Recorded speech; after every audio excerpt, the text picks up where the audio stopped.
bring in Albert Breer, Monday morning quarterback, senior NFL reporter. Are you reading into this the way I'm reading into this with they're worried about Matthew Stafford being upset or his feelings here?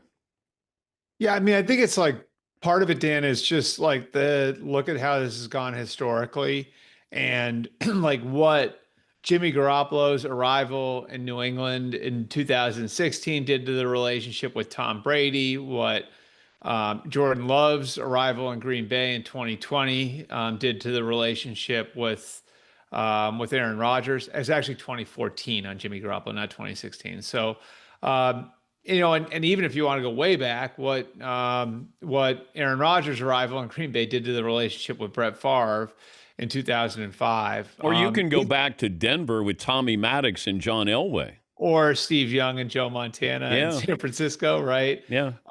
There's a lot of history, so I think like the idea was like we need to be careful about the way we approach this. And, like Ty Simpson's still a rookie. And when he comes in here, he's going to know that. And I mean, look, what's the what's the upside to just prioritizing making Ty Simpson feel great? I mean, you want him to feel good about going in the first round. Don't get me wrong, but it's not like there's some sort of huge benefit long-term Ty Simpson's going to get from that. And there is, some downside in it and how that might make Matthew Stafford feel. So you're sensitive to all of that. It's a delicate thing. And as other people have said too, I mean, this is ostensibly taking Mekhi Lemon or Omar Cooper or Kenyon Sadiq out of the equation for Matthew Stafford as well. And that's something that people sometimes don't realize about these sorts of situations. I mean, the Packers hadn't drafted a receiver in the first round since 2004 when they took Jordan Love in the first round in 2020. And of course, Aaron Rodgers is sitting there saying, wait a minute, so I've been here for 15 years and you took another quarterback in the first round before you ever took a receiver, So there's that sort of nuance that I think plays into it as well. And Ty Simpson's going to be fine coming out of this, I don't think any feelings are hurt. I think he'll be okay. I think the relationship between coach and player generally goes way beyond what you might see on TV, as it should. But I'm wondering, who were the Rams in competition with? Could you have traded down though, Albert? Yeah, so I think there are a couple of things at work here. I think number one, you're right. Like, I don't think anybody would have taken him in the first round. I think to some degree, this is part of the cost of trading the 29th pick for Trent McDuffie, which then they get a very, very much a win now player in an all pro corner who you can plug right in, and you don't need to worry about him acclimating to the pros the way you would with a rookie. But if they had wound up holding on to that pick, my guess would be we'd probably be talking about Mekhi Lemon or Omar Cooper, and then Ty Simpson as the 29th pick as part of this equation. The issue really was there was that gap between 13 and 61, and how do you navigate that? And I think as you continue to talk about it, this is where you talk yourself into, if we like him that much, we shouldn't risk him. Like, if we view him as having the potential to be, a Drew Brees type of rhythm and timing passer, and somebody who's such a good fit for what we do, and somebody who, on tape, we could see him doing so many of the things that we're going to ask him to do, which is exactly what Sean McVay and his staff saw, then just take him. Because here's the thing. At that position, and you know this as well as I do, this becomes a yes or no question. Either, yes, you got it right, and you're extending him 4 years from now, and my God, that was a great investment of the 13th pick, or he's on another team and the pick's a complete disaster. You know what I mean? At that position, it is such a yes or no thing. I think that's what pushes teams to take quarterbacks in the first round, even when they know other teams might not feel the same way about the player. And if you look at it, the history shows us, and this is over. I mean, I've got a chart in my computer. There's a 26-year sample going all the way back to the year 2000, where there are more quarterbacks, far more quarterbacks taken in the first round than the second and third rounds combined. I think the number is like 76 in the first round or 77 in the first round versus like I think 59 or 50, 59 or 60 in the second and third rounds combined. Well, why is that? That's because if you view a guy as being capable of being your long-term starter at that position, you're just going to take him in the first round. And if you don't, you're going to seek that type of player at another position in the second or third round. Mike Vrabel came back from Utah, out Mhm. there with marriage counseling, or I think his wife went with him. But coming back to the Patriots, how big a story is this in the New England or Boston area with him coming back now? I It's know it's global, it's huge. Yeah, I would say it's massive. And I think that this is sort of, not to turn this into a media discussion, but I think this is sort of crossed the Rubicon, and it's not an NFL story anymore. It's like a celebrity gossip story, which leads to the scenes that we all saw in the Salt Lake City airport, with TMZ, people following you around and people staking you out and all of that different stuff. And I think the unfortunate thing about this for Mike Vrabel and Diana Rossini is that um, the public is basically going to determine how much longer this goes. It's basically up to everybody. And when they open their social media apps and they click on stories, it's going to, I think like how far this keeps going is going to be determined by how long the public, remains engaged with it. I think that's how, the TMZ, people.com, page six, that's how they operate. So I think this follows Mike around for a while, and yeah, my guess would be that you'll probably see hints of it during the schedule release in a couple of weeks with the way that the teams all make fun of each other, during the schedule release. And you'll see it when they walk into any other stadium in the summer for preseason games and then in the fall. You think And teams are going to mock Vrabel and the Patriots in their schedule release? well, what's interesting about that? Well, I mean, you've seen what the Chargers do every year, right? Like it's like nothing's out of bounds with the Chargers, right? So my guess would be they will, and if they don't, then there's going to be a story that they didn't. It's going to be a story like everybody's going to look, did someone tell them to shut up? You know what I mean? Because it does feel like with these schedule release videos, I don't know how many of them you've consumed, but it does feel like to me like almost nothing's out of bounds. So I would think that this would be kind of Well, they one of brought those up a things. Spotify playlist Right. of Right. hers that was rumored to be or reportedly for Mike Vrabel going through a losing streak in Tennessee or something. Right. So like do the Chargers have like when the And the when Chargers play Patriots are the up on their Patriots. schedule, do they have like someone holding a phone with a playlist on it or something like that?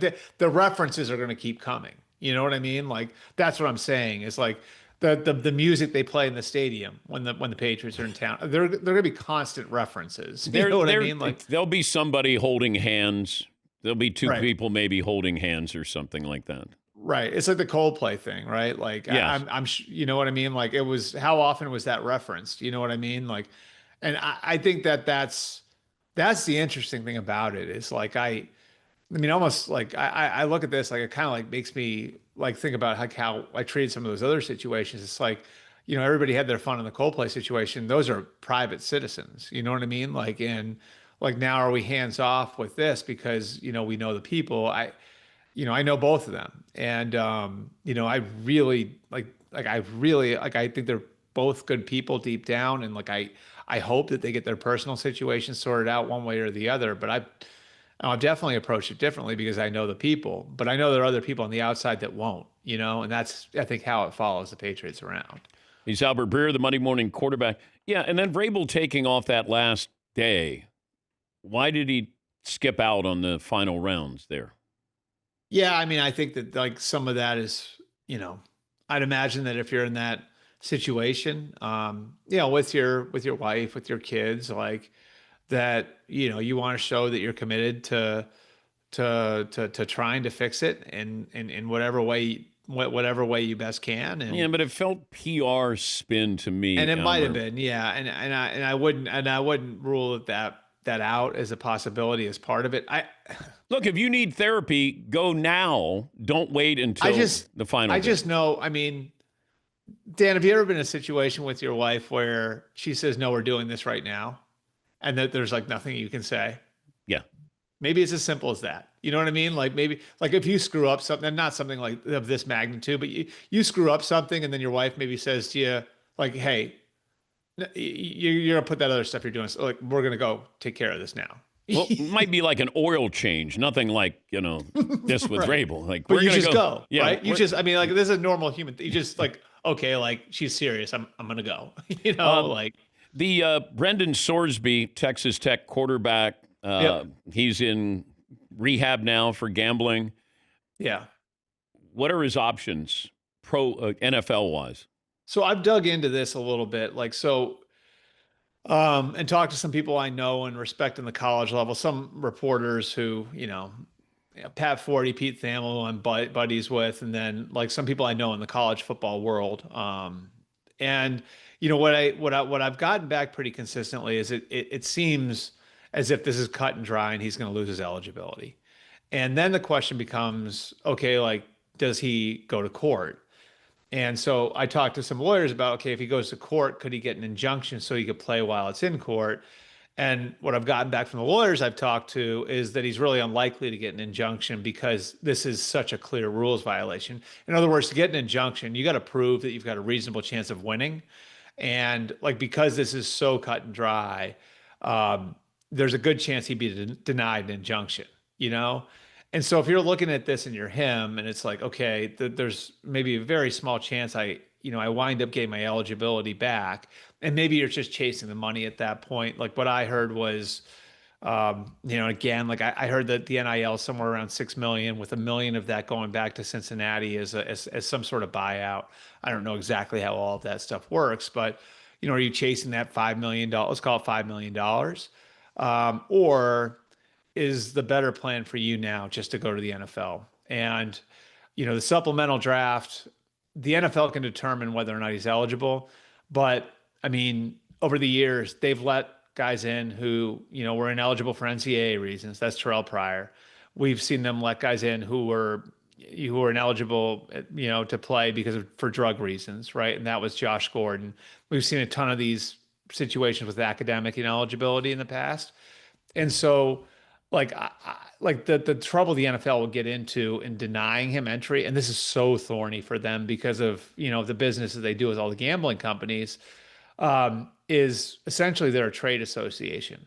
So can a trade association deny employment to a guy, or do they have to let the companies make that determination? The companies in this case would be the teams, right? And then if you're one of these teams, right?